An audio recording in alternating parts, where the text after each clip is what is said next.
3 bonnes pratiques pour entreprendre en couple. On dit souvent qu'il ne faut pas mélanger le travail et les sentiments parce que ça peut créer quelquefois des disputes en fait dans le couple.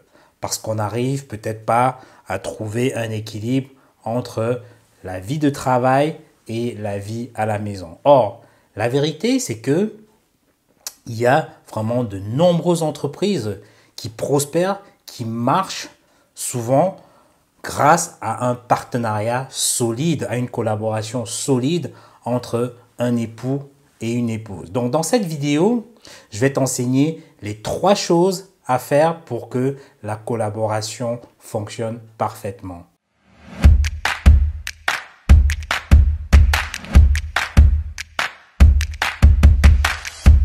Bienvenue dans la 42e vidéo de la série qui s'intitule Le pouvoir du mindset. Donc c'est une série de petites vidéos de 5, 8, 15 minutes que tu peux regarder sur le chemin du travail, dans les transports ou même juste le soir avant de te coucher. Donc si tu as envie de développer tes compétences business, si tu as envie de découvrir les méthodes pour bâtir l'entreprise de tes rêves, écoute, clique sur le bouton rouge et puis abonne-toi à cette chaîne qui contient déjà des centaines de vidéos et qui sont mises à ta disposition. Et si tu ne me connais pas, je suis Bertrand Nouage, je suis chef d'entreprise et surtout j'aide les entrepreneurs à gagner plus d'argent grâce au marketing digital et grâce aux techniques de vente.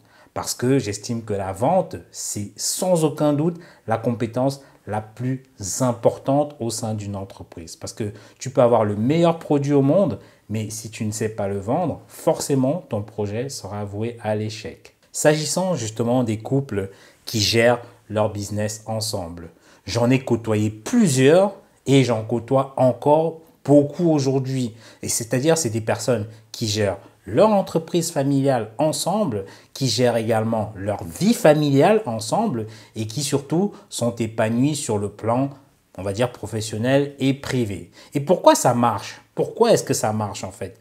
Déjà parce que, tu sais, quelquefois, en couple, souvent, on n'a pas d'autre choix que de réussir.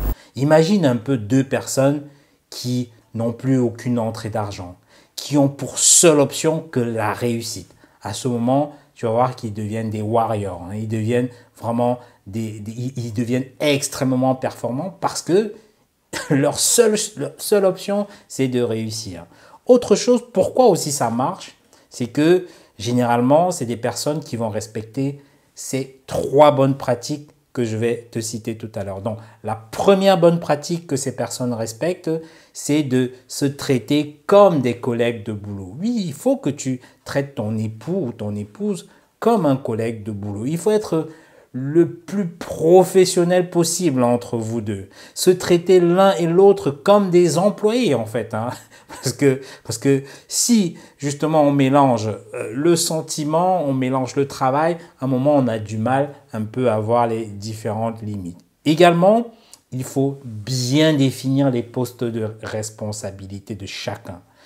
Quelquefois, tu vas voir par exemple, monsieur est à la production, c'est lui qui produit, et madame est par exemple à la vente ou à la caisse en fait. Ça, tu le vois des fois, que ce soit dans les restaurants, dans les boucheries, dans les boulangeries, ça se passe souvent comme ça. Donc, les rôles sont parfaitement définis pour qu'il n'y ait pas chevauchement en fait entre les deux.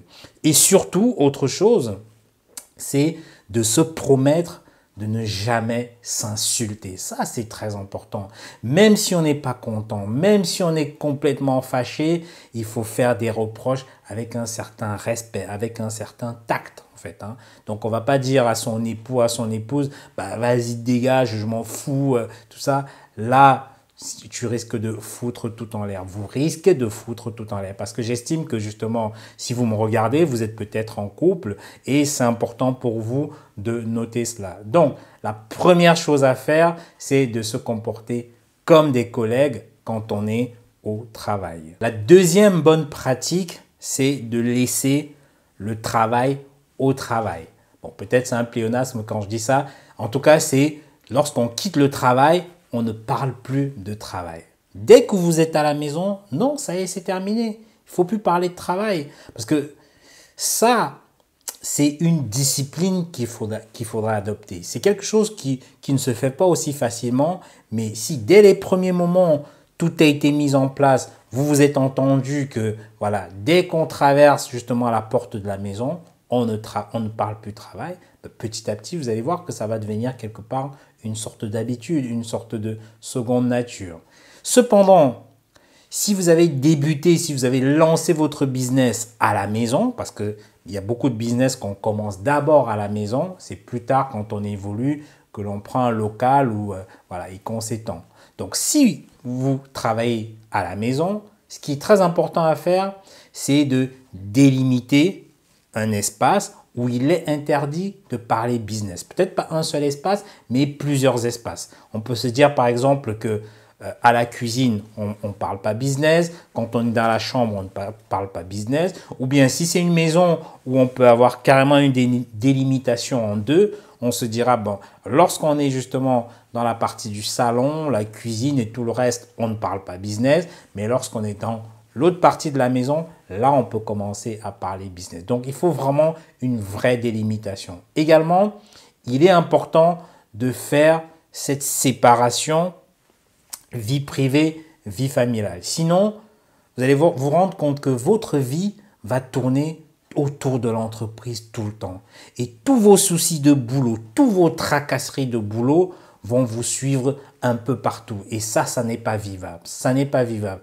Donc, ce qui est très, très important à faire, c'est de laisser le travail au travail pour éviter qu'il y ait chevauchement. Sinon, ce sera complètement invivable. La troisième bonne pratique, c'est d'intégrer ces équipes dans la communication. Ça veut dire quoi en fait, intégrer ces équipes dans la communication? C'est que du moment que vous avez des équipes, du moment que vous avez des employés, il faut être assez transparent avec eux. Il faut les tenir au courant des différentes décisions. Il faut les tenir au courant des nouveautés en fait. Et pour ça, ce qu'il conseille de faire, c'est de faire par exemple des séances de brainstorming, des séances de remue-ménage où chacun va donner un petit peu son idée, son point de vue. Mais tout ça, c'est pour qu'ils se sentent vraiment impliqués. Parce qu'il faut constater quelque chose, c'est que lorsqu'on est impliqué, lorsqu'on a ce sentiment de faire partir de l'aventure, ben écoute, ça a deux gros avantages. Deux gros avantages. Le premier avantage, c'est qu'en intégrant justement les collaborateurs dans la phase de conception, ils sont plus motivés, ils sont plus à même de mettre en pratique toutes les décisions qui ont été prises en amont dans la phase de conception. Et puis le deuxième avantage, c'est que à chaque fois qu'ils vous verront, vous les couples, parler dans un coin, ils seront moins parano. Ils ne vont pas se dire que vous êtes certainement en train de comploter quelque chose de négatif contre eux, en fait. Donc, il faut faire des retours réguliers. Il faut faire des réunions régulières avec les collaborateurs, bien sûr, pour permettre de mettre tout le monde à niveau. Et c'est comme cela que les choses se passeront bien. Donc, quand tu vois des personnes qui réussissent comme ça à entreprendre en couple, quand tu vois des personnes qui réussissent à mener vie familiale et vie professionnelle, sache que ces personnes ont respecté au minimum ces trois principes.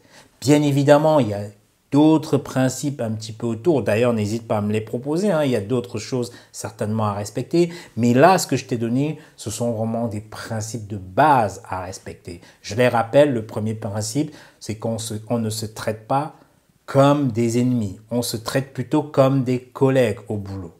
Et de deux, on doit laisser le travail au travail.